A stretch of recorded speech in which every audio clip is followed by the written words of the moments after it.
Consider the ordinary human arm. It's 8 pounds of meat wrapped around a bony core, jointed in the middle and ending in 5 mini-arms, or fingers. It's an obsolete appendage poorly equipped for today's modern world. Don't believe me? Just look at these 7 arm upgrades that are so superior to normal, boring human arms that it's embarrassing. Please try to relax. There is plenty of time. I need to tell you something. As Metal Gear Solid 5 begins, Big Boss has lost his left arm. He starts out with a rudimentary prosthesis, but in time this placeholder hook hand is upgraded with a sweet cybernetic job in a red gloss finish. It's the high-end sports coupe of robotic hand replacement, with all the minute dexterity you need to smoke a cigar, for example. Diamond Dogs. Our new home. It looks like an Iron Man gauntlet, but even more importantly, Big Boss can fire his hand off like a rocket and then remote control it while it flies around. Rocket to punch! That was the sound of 1 million MGS5 pre-orders happening at once. This rocket-powered drone arm means no one is safe from the awesome punching power of Big Boss's detachable fist. What's more, it means you can remotely fist bump people or play rock, paper, scissors from a mile away. As long as you only ever play rock.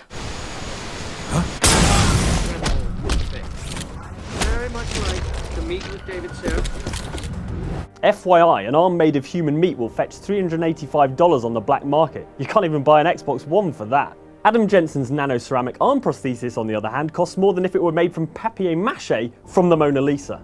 Probably. Among the literally killer features on this augmented arm is the super strength to punch through solid walls, and more importantly, retractable nano-ceramic blades for slicing up fruits and vegetables. Or, you know, enemies. This cybernetic arm will also lift heavy fridges like they're made of air. So yeah, think how much you'd save in home removal services. You'd be a fool not to ask for this. I never asked for this. Gaige! Hello to you. Smash the system! The mechromancer. In Borderlands 2, teenage mechromancer Gaige has a robotic left arm, but big deal, right? Who doesn't here on Pandora? At your service. Yes, thank you. But only Gaige was so committed to robotics she cut off her own arm. So I figure, what the heck? And I slice off the rest of my arm with a particle saw. That's because Gaige knows robot arms are the future. See, I could never figure out a good method to quick summon the DT, but as blood began to spurt from the gash in my forearm, I realized it. A cybernetic limb! If, in the future, you want to use your robot arm to summon a flying killer robot called Deathtrap. A few hours and a few pints of blood later, I built a metal arm strong enough to smash concrete! Yes! So metal! And that's the heartwarming tale of how a robot-loving youngster lopped off her own arm to get a robot friend. It's like Big Hero 6, but with dismemberment. Legless torso of pure awesomeness!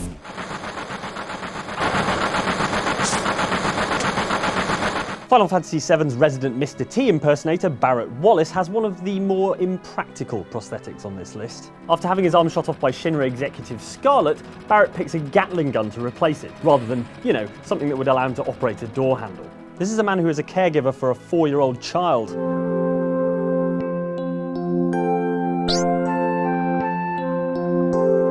Still, in a game where you get jumped every 30 seconds, a gun arm's a pretty handy thing to have around, particularly when you unlock the satellite beam limit break, which turns it into a targeting system for an orbital laser barrage.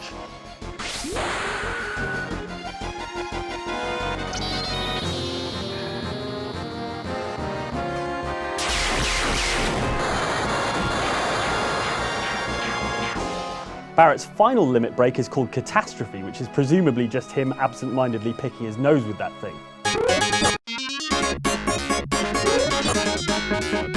For Bionic Commando Nathan Rad Spencer, having a robot arm isn't just like an icebreaker at parties, it's his whole deal. In the original arcade game, Rad wasn't even capable of jumping. He had to rely on grappling to get around with his presumably atrophied legs flapping behind him. You don't need legs for jumping around when you've got a mighty grappling arm like that. By the forgettable 2009 Bionic Commando reboot, Spencer had gotten a new look and a new arm. That appeared to be made of hot dogs? Alright, Capcom did fix that before release, but we remember. This is gonna hurt. Anyway, that isn't even the weirdest thing about Spencer's robotic appendage. Spoiler alert, but in one of the most bizarre twists in video gaming history, it turns out Nathan's missing wife, who he's been tirelessly searching for, was inside his bionic arm all along. No, really. I'll always be by your side. Sad Spencer, more like.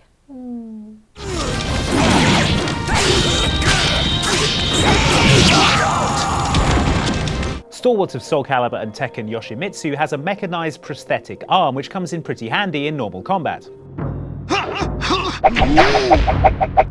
It slices, it dices, it can probably make julienne fries, we haven't checked. We're more interested in its potential to revolutionize personal transport. With a hand that can rotate 360 degrees at some extremely high RPM, Yoshimitsu can turn his katana into a helicopter rotor blade. Forget fighting game opponents, that would cut my commute in half. And if you think this is made possible by advances in cybernetics, then think again. Yoshimitsu had the same ability in his Soul Calibur incarnation using a wooden arm, which means the technology has been around since the late 16th century. So where's ours? I hate to be so blunt, but you have the insanity of a manatee! We're going to go out on a limb here, sorry, and say that Dr. Loboto DDS from Psychonauts is a terrible dentist. That's not so much an appraisal of his drill skills, it's just that he seems far more interested in removing brains than teeth. Now hold still. This will only hurt until your brains come flying out. In that regard, his unique prosthetic arm is perfectly suited for the job. It's a pepper grinder containing a condiment so potent, it causes people to sneeze their brains right out of their heads. Really good on a ribeye steak as well. Loboto's plans for his extracted brains vary. He wants to stick lilies inside some sort of psychic tank and murder civilians, but the majority he just tosses in the trash in disgust. Does raise the question, if Dr. Loboto hates brains so much, why did he choose brain as the decor for his tower? I rarely have to perform brain ectomies with pepper or otherwise, but if I had a pepper grinder on one arm and a salt shaker on the other, I'd never have to eat bland food again. Win. I can't smell anything. Curses! Those were 7 arm upgrades that put our regular unaugmented arms to shame. Thanks for watching, and like and subscribe for more from Outside Xbox. Bye! Ugh, these things.